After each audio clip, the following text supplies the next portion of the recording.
శ్రీరాముని చరితమును తెలిపెదమమ్మా, ఘనశీలవతి సీత కథ వినుడోయమ్మా.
समान विक्रमो चतुष्लक्षे सदैन्यमाने सर्वेशोमोगेशम्पदस्तु जगामचिन्ता महात्मा समाधि संयोग समाहितात्मा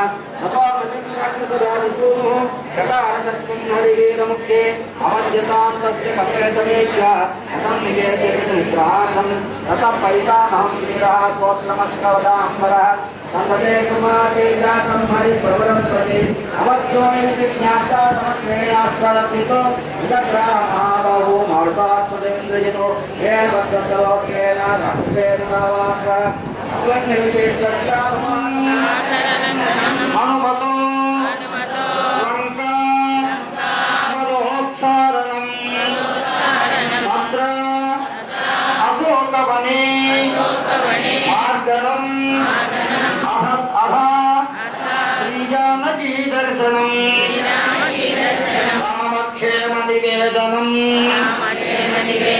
वनतरु प्रध्वंसनं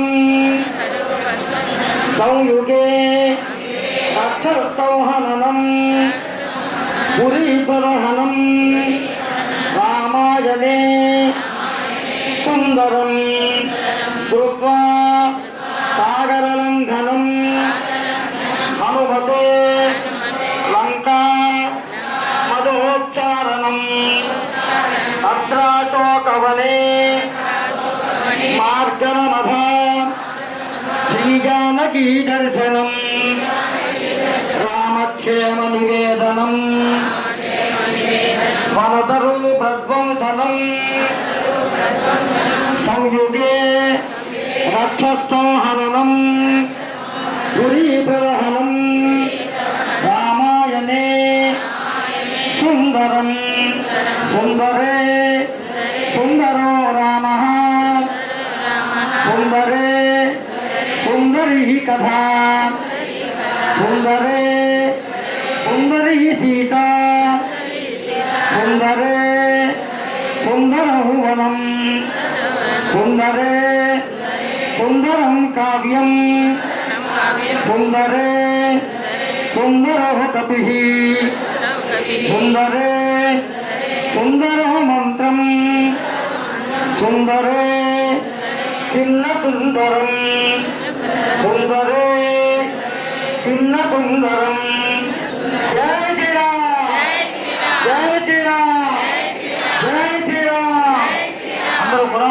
ఆదేశాన్ని అనుసంధానం చేద్దాం.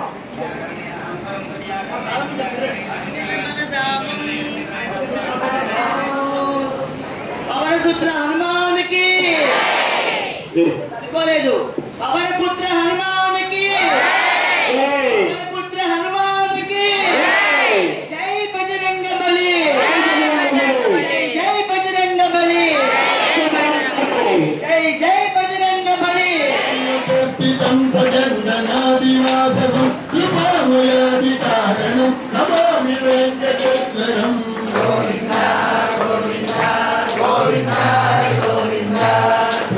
శంఖ చక్రధారిణం విశంఖమానదూరకం ప్రగాధిపట్టకాంక్షిణం నమామి వెంకటేశ్వరం.